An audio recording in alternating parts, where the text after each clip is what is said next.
नमस्कार, अभी न्यूज में आप सभी का स्वागत है। मैं हूं आपके साथ हेमंत शर्मा। लोकसभा चुनाव की मतगणना जारी है। मतगणना के बीच में हम लगातार बातचीत का दौर जारी रख रहे हैं। आज हमारे साथ मौजूद हैं समाजवादी पार्टी के वरिष्ठ नेता और समाज सेवी अनिल अग्रवाल। आप समाजवादी पार्टी से टिकट जो प्राप्त की थी और लेकिन वो कारण कुछ अन्य रहे कि वो टिकट बाद में फिर कैंसिल कर दी गई। लेकिन चर्चाओं के दौर में आज भी अगर बात करें समाज सेवा की तो अनुकरणीय उदाहरण काफी सारे मौजूद हैं। और समाजवादी पार्टी में रहते हुए भले ही वो चुनाव नहीं लड़ पाए लेकिन लगातार समाजवादी पार्टी के लिए काम कर रहे हैं। तो आज चर्चा में वो हमारे साथ हैं। अनिल अग्रवाल जी, आपका बहुत बहुत स्वागत है। बहुत बहुत धन्यवाद। जैसा कि आप देख रहे हैं कि मतगणना का दौर जारी है। शुरुआती रुझान जो है हमने देखा, शुरुआती रुझान में एनडीए और इंडिया गठबंधन बिल्कुल समानांतर हमें नजर आई। लेकिन धीरे धीरे जैसे जैसे समय बीतता जा रहा है, 1 बज गया, 1 बजे के बाद जो परिणाम हम देख रहे हैं, रुझान देख रहे हैं, वो लगातार जिसमें एनडीए 298 से 301, 300, फिर 298, 294, उसके बाद आपकी इस तरीके से इंडिया गठबंधन 242, कभी 224, इस टाइप से लग रहा है। अभी समय बहुत बाकी है लेकिन कहीं ना कहीं लग रहा है कि इंडिया गठबंधन अपनी बढ़त हासिल कर रहा है। तो इसे आप किस रूप में देखते हैं? देखिए, ये तो निश्चित था कि देश में इस समय बीजेपी के खिलाफ मैंडेट था और इंडिया गठबंधन के माफिक जनता जा रही थी। ये पहले से ही विदित था।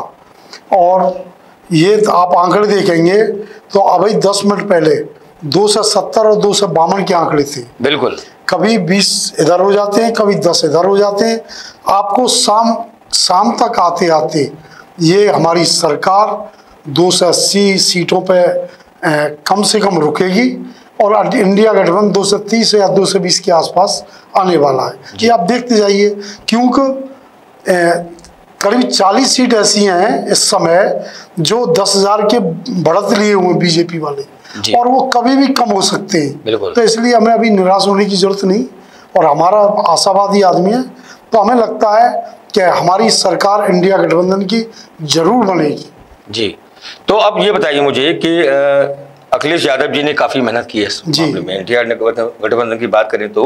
लेकिन पूर्व में जिस प्रकार से गठबंधन हुआ था, राहुल गांधी और अखिलेश एक बार चुनाव में फिर साथ थे, विधानसभा चुनाव में, लेकिन वो जोड़ी जमी नहीं थी। लेकिन इस बार जोड़ी बिल्कुल एक तरीके से अपना रंग दिखा रही है। बिल्कुल, क्या कुछ कहेंगे? देखो, ऐसा है, पब्लिक में ही इनके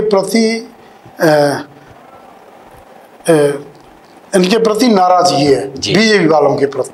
और ये जोड़ी थोड़ी बड़ी तो इनके प्रति सद्भावना है, तो वो अंतर कम होता चला गया और हम निरंतर जीत की ओर जा रहे हैं। और इनके खिलाफ मैंडेट पूरे देश में दिखाई दे रहा है। जहां ये 3 लाख वोटों से जीतते थे, आज वो केवल 1 लाख पे और 50,000 पे सिमट रहे हैं। तो इसका मतलब वोट तो सब जगह इनका कम हुआ है। तो निश्चित रूप से जनता इनके अनफेवर में जा रही है, इनके खिलाफ जा रही है। क्यों जा रही है, इन्हें भी सोचने की जरूरत है, क्योंकि इनके झूठ से लोग नाराज हैं और निश्चित रूप से इंडिया गठबंधन के प्रति सद्भावना लोगों में बनी हुई है।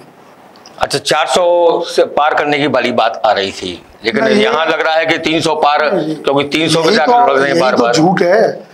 543 में 400 किस बेस पे कह रही थी? जनता इसकी मालिक होती है, जनता चुनती है। जनता का मूड नहीं भांपा इन्होंने केवल मशीनरी पे और ईवीएम पे और अंदाज से चैनलों पे इन्होंने अपना भाषण देके और बात करके हम 400 पार कर रहे हैं। किसी में ये मत नहीं थी, किसी चैनल वाले में आप 400 तक नहीं पहुंच पा रहे। और परिणाम सामने है। 270 पे टिकी हुई थी आधा घंटे पहले और 252 हमारी थी। 10-20 कम बढ़ती हर 5 मिनट बाद हो रही है। हो सकता है कि अगले 1 घंटे के अंदर हम 270 पहुंचे, 280 पहुंचे और ये 230 पे आए लौट के। ये पक्की बात है। अच्छा, मैं ये बात भी कह रहा हूँ आपसे, भले लोग उस बात को स्वीकार भी कर रहे हैं। बात चर्चाओं का जो दौर जारी है मतगणना के बीच में, कहा जा रहा है कि सरकार तो जो है केंद्र में बीजेपी की बनेगी। लेकिन इस बात यही आती है कि बीजेपी जब सरकार बनेगी तो बढ़त भी आप ले लेंगे, लेकिन बात तो वही रहेगी कि जितनी आपने मेहनत की, जिस प्रकार से कहा जा रहा था इंडिया गठबंधन द्वारा कि अब के बार हम रिकॉर्ड मत से जीतेंगे, लेकिन अभी तक तो जो फिलहाल तक लग रहा है। हमारी बात को छोड़ो, ये कह रहे थे हम 400 पार आएंगे। इसमें क्या आप सोचेंगे, 400 क्या 300 पार नहीं आ रहे? ये सोचो, इनका 303 का था टारगेट पिछली बार 2019 में, और आज 270 पर टिका है। इसका मतलब इनके प्रति लोगों में आक्रोश है। हमारे प्रति हम कहीं नहीं थे और हम 250 के आसपास आ गए। हम सरकार बनाने में कितनी देर है, 15 सीट उधर से कम हुई, हमारी बड़ी, हम सरकार बना गए। देर कितनी लगेगी? हम सरकार बनाने के नजदीक हैं और हम शाम तक परिणाम आते आते हम सरकार बना ले जाएंगे। एक बात और देखनी होगी आपको कि हम जो जीत रहे हैं वो हम काफी वोटों से जीत रहे हैं जी। और ये जो जिनकी जीत है वो बहुत कम वोटर मार्जिन से जीत है। तो ये कम होने में देर नहीं लगेगी। आप देखना शाम तक परिणाम बदलने वाला है। सुबह से हमें किसी को उम्मीद नहीं थी हम 250 पे आएंगे, बिल्कुल, और अब उम्मीद बनती जा रही है। तो बात करें अब मथुरा की, कि मथुरा के जब से चुनाव जो मतगणना शुरू हुई है जी, जितने भी राउंड निकल रहे हैं उसमें हेमा मालिनी आगे चल रही हैं। और मेरा एक कहना ये भी है, मैं पहले भी आप मेहमान जो आए हमारे स्टूडियो में उनसे भी कह चुका हूँ कि यदि राष्ट्रीय लोकदल अपना पासा ना पलटती तो तस्वीर क्या होती? देखो, जितनी ज़्यादा साथ रहते हम आपस में उतनी मजबूत तो होते ही हम। बट अब कोई बात नहीं, मथुरा में तो देखो हेमा मालिनी निकल ही रही है, इसमें कोई दो राय नहीं। हम सत्य को स्वीकार करते हैं। लेकिन अगर लोकदल होता हमारे साथ या और भी होते तो कुछ बढ़त हमारी भी होती। ऐसा नहीं है कि हम बेकार इतनी वोटों में कम हो जाते।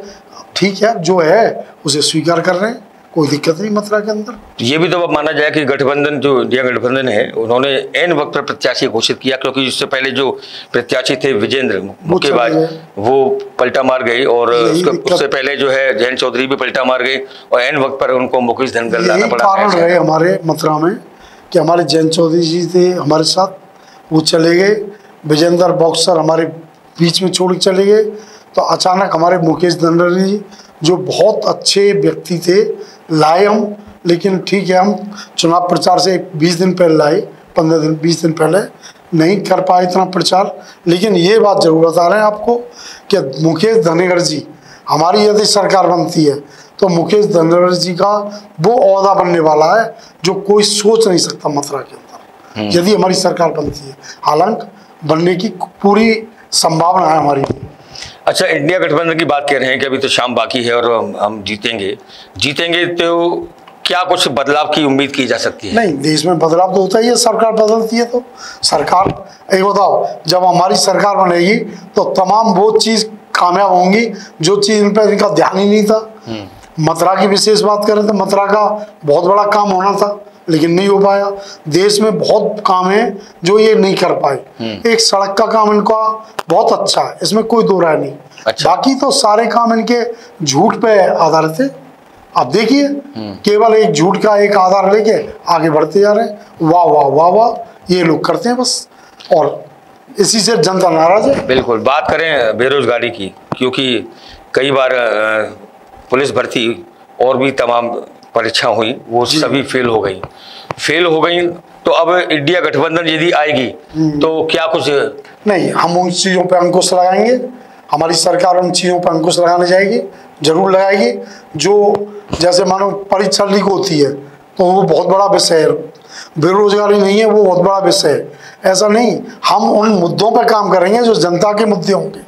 ये उन मुद्दों पर सोचते भी नहीं है। बेरोजगारी सबसे बड़ा मुद्दा है देश में इस समय। इन्होंने क्या करा है, बेरोजगारी बढ़ाई है।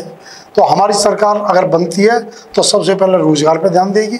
हमारे बड़े बड़े नेता अपने भाषणों में कह चुके हैं कि बेरोजगारी सबसे बड़ा मुद्दा है देश में, और हम रोजगार की तरफ देश को और नौजवान को ले जाएंगे। ये हमारा सबसे बड़ा काम होगा हमारा। आपने जो सांसद हैं हेमा मालिनी की जीत की बात कही, लेकिन सबसे बड़ा मुद्दा जो मथुरा का रहा वो है यमुना शुद्धि और बंदर। जी, 2 बार सांसद रहीं, लेकिन 2 बार सांसद रहने के बाद भी यमुना पर कोई काम नहीं हो पाया। मंकी सफारी बनने वाली बात थी, उस पर भी काम नहीं हो पाया, और लोग आज भी परेशान हैं। इतने परेशान हैं कि करीब 1 दर्जन से ज़्यादा लोगों की बंदरों के डर के कारण या बंदरों की घुड़की के कारण, काटने का कारण मौत हो चुकी है।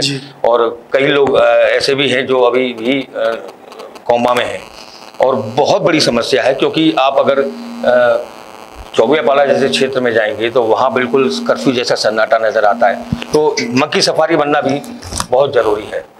तो मंकी सफारी की बात चल रही है, मंकी सफारी बना नहीं, लेकिन लोग अपने घरों में जरूर कैद होकर रह गए। बात आती है यमुना की, क्योंकि यमुना नदी जो है हमारी माँ की समान मानी जाती है, ब्रज क्षेत्र में इसका खास महत्व है, उसका शुद्धिकरण आज भी नहीं हो पाया।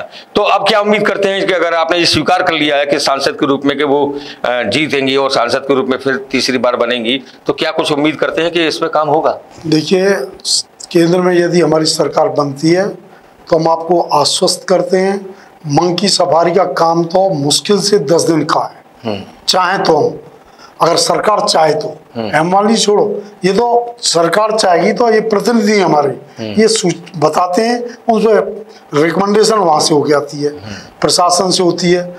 यमुना शुद्धिकरण काम है, ये काम जरूर साल 6 महीने का है, ये भी हम पूरा करके देंगे। ये हमारा पहले से, सबसे पहले हमारे सामने 2 समस्याएं मथुरा की, मंकी सफारी और आप बंदरों का आतंक और यमुना शुद्धिकरण, इन पर दोनों पर हमारी सरकार जरूर काम करेगी यदि हमारी सरकार बनती है तो। अच्छा, अगर नहीं बनती है तो?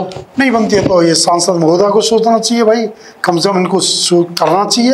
ये जनता तो इनसे कहेगी भाई आपको 3 बार चुना है तो आप करो ना इस पर विचार। तो ये तो स्थानीय मुद्दा, ये तो स्थानीय मुद्दा है, मुद्दा तो हमको सांसद को उठाना चाहिए, और सांसद को उठाएंगे तो निश्चित रूप से समस्या समाधान होगा। ताजुब वाली बात तो होती नहीं है, मैं वही तो कह रहा हूँ, ताजुब वाली का कोई जानकारी। मैंने माना 2 बार सांसद रही, उसके बाद भी लोगों ने समस्या उठाई है अपनी। यहाँ के जो पीड़ित लोग हैं उन्होंने बहुत बड़ा आंदोलन भी किया, मंकी सफारी की बात हुई, कुछ पकड़े भी गए, अभियान भी चला, फिर बीच में बंद हो गया। लेकिन एक बार से देखा जाए, मैं वैसे रूप में ना लें मेरी बात को, कि किसी भी राजनीतिक दल ने इस मुद्दे को, मथुरा के स्तर की बात कर रहा हूं, चाहे वो समाजवादी पार्टी हो, चाहे वो आप पार्टी हो, चाहे वो कांग्रेस हो, इन्होंने तीनों ऐसी पार्टियां और भी एक पार्टियां हैं जिन्होंने इस मुद्दे को अहमता से नहीं लिया। बिल्कुल सही। क्या मानेंगे इस बात को आप? मानेंगे, क्यों नहीं मानेंगे। हमारी केंद्र में सरकार जब कांग्रेस की रही थी तो उनको मुद्दा उठाने चाहिए थे। चाहे मथुरा में हमारा सांसद नहीं था, ये हम देखें तो 25 साल से हमारा सांसद है ही कब मथुरा में, बट फिर भी ये मुद्दा हमारा है। यमुना शुद्धिकरण का मुद्दा तो जनता का है। मैं बता दूं आपको, जनता का क्या है, ये राष्ट्रीय उससे जुड़ा हुआ है, यमुना शुद्धिकरण का। मथुरा का लोकल हो सकता है, ये प्रशासन को भी देखना चाहिए, ऐसा नहीं है। लेकिन ठीक है, हम नहीं कर पाए, लेकिन अब के जरूर हमारी सरकार बनती है तो सांसद हम बने न बने कोई बात नहीं, लेकिन इस मुद्दे को हम हल कराने की पूरी कोशिश करें। तो क्या तो ये माना जाए कि यदि अगर ये पार्टियां, चाहे समाजवादी पार्टी, कांग्रेस या आप पार्टी होती है, अगर स्थानीय मुद्दों को उठाती तो उसका प्रभाव आज कुछ और ही देखने को बिल्कुल सही है। ये मुद्दे उठाने भी चाहिए, उठाना चाहिए, मुद्दे उठाने चाहिए, स्थानीय मुद्दे उठाने चाहिए। लेकिन हमसे ज्यादा जिम्मेदारी इनकी बनती है, जो ये चुने हुए हैं, इनकी क्या जिम्मेदारी बनती है? 7 विधायक और MP हैं यहाँ पे, इनकी कोई जिम्मेदारी नहीं। केवल जनता इनको चुनाव कर वोट बना के इनको सांसद और विधायक बना देती है। इनकी जिम्मेदारी क्या बनती है? आप उनसे सवाल करिए, सवाल उनसे करना चाहिए कि आप सांसद बन गए, मंत्री बन गए, विधायक बन गए, तो आपको इन मुद्दों में कितनी देर लगेगी समस्या सॉल्व करने में? तो विपक्ष में आप भी तो हैं, आप भी तो उस मुद्दे को उठा सकते हैं, लेकिन क्यों नहीं उठाया गया? नहीं उठाया। आप एक सेकंड, ऐसा नहीं है, ऐसा नहीं है। मंकी सफारी का हमने उठाया, मुद्दी यमुना शुद्धिकरण का हमने उठाया। जब रिवर फ्रंट बनना था 175 करोड़ रुपया हमारे अखिलेश जी ने दिया, वो योजना परियोजना बंद कर दी गई। भाई मुद्दा तो स्थानीय विधायक, मंत्री या जो भी सांसद है ये उठाएंगे। जिला आज इनके पास सारे विभाग इनके पास हैं, जिला पंचायत इनके पास, सब सहकारी संघ इनके पास, सांसद इनके पास, विधायक इनके पास, मंत्री इनके पास। इन पर कमी क्या है, ये कर क्यों नहीं पाते? हमें इनसे पूछना चाहिए।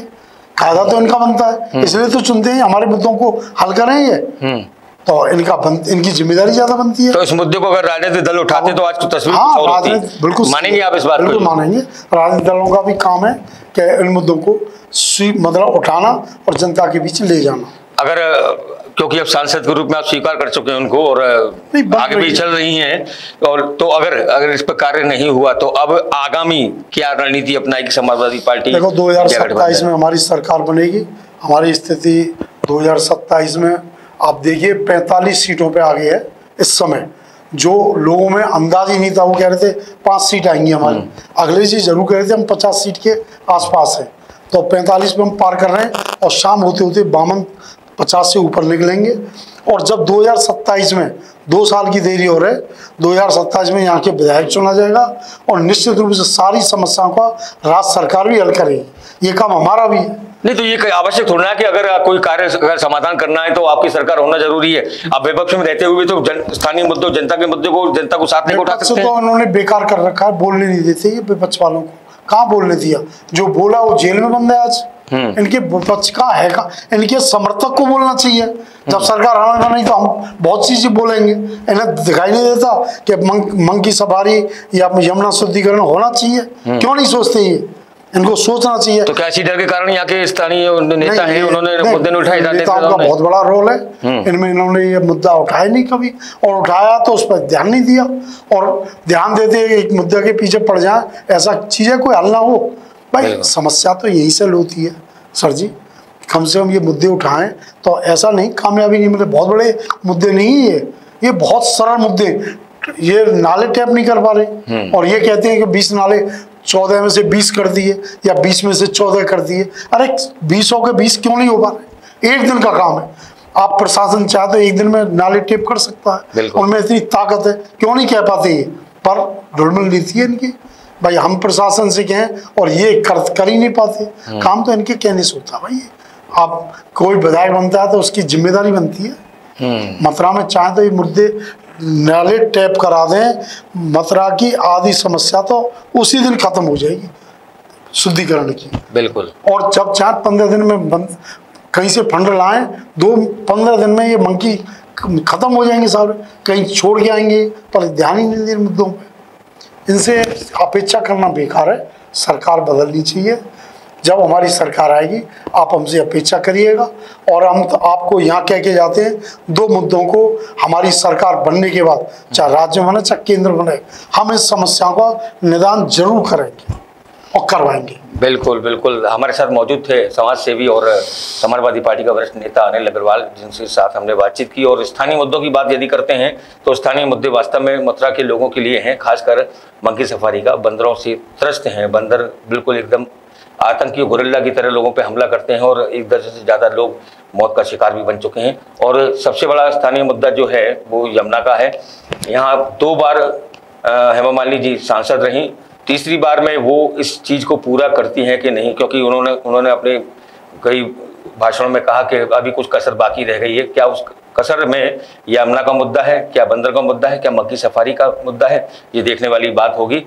फिलहाल हम लोकसभा चुनाव की मतगणना जारी है और मतगणना के बीच में हम लगातार आपके सामने बातचीत, जो वरिष्ठ नेता हैं उनसे बातचीत कर रहे हैं, उसके बारे में जान रहे हैं। तो हाँ जी, अभी न्यूज़ के लिए मैं आप जानना चाहूँगा, अभी न्यूज़ के बारे में आप कुछ शुरुआती दौर से लेकर अब तक सफर तय किया है? देखिए, मैं अभी न्यूज़ का बहुत बहुत धन्यवाद करना चाहूँगा और अभी न्यूज़ को बहुत बहुत शुभकामना देना चाहूँगा कि आज मैं शुरुआती, इन्होंने सबसे पहले इंटरव्यू मेरा लिया।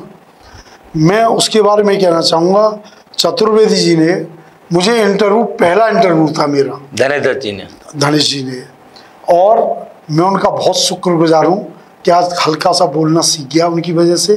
तो मैं उनको हमेशा हमेशा याद रखूँगा।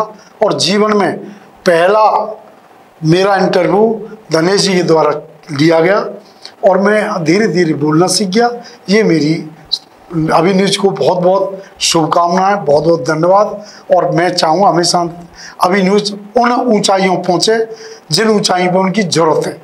धन्यवाद। धन्यवाद। तो हमारे साथ मौजूद थे समाजवादी पार्टी का वरिष्ठ नेता और समाज सेवी अनिल अग्रवाल जी, जिन्होंने हमारे साथ चर्चा पर चर्चा की। और वास्तव में ये बात सच है कि स्थानीय मुद्दे बहुत गंभीर हैं मथुरा के लिए, खासकर बंदर, और खासकर जो मुद्दा है वो है यमुना शुद्धिकरण का, क्योंकि बंदरों से जहाँ 1 दर्जन लोग मृत्यु के शिकार हुए हैं, उसके साथ ही मंकी सफारी बनने की बात आ रही थी। लेकिन हेमा मालिनी जी ने कहा कि तीसरी बार अगर मेरे को अगर सेवा का मौका मिलता है तो मैं यहाँ के स्थानीय मुद्दों का निराकरण करूंगी। देखने वाली बात होगी कि अगर वो सांसद बनती हैं तो ये जो गंभीर समस्याएं उस पर ध्यान देती हैं नहीं। आप बने रहिए हमारे साथ। धन्यवाद। Welcome to Lloyd Institute of Engineering and Technology, the premier engineering institute that has been a part of the prestigious Lloyd Group of institutions for over 20 years. At LIET, we believe that education is not just about earning a degree but also about building a career. With our advanced classrooms, state-of-the-art infrastructure, and highly experienced faculties, we offer an environment that fosters learning and innovation. And with our highest placement record of 30 lakh and get access to over 2,900 plus companies, we ensure that our students get the best opportunities to kickstart their careers. Join us and embark on a journey of education excellence and career success at Lloyd Institute of Engineering and Technology.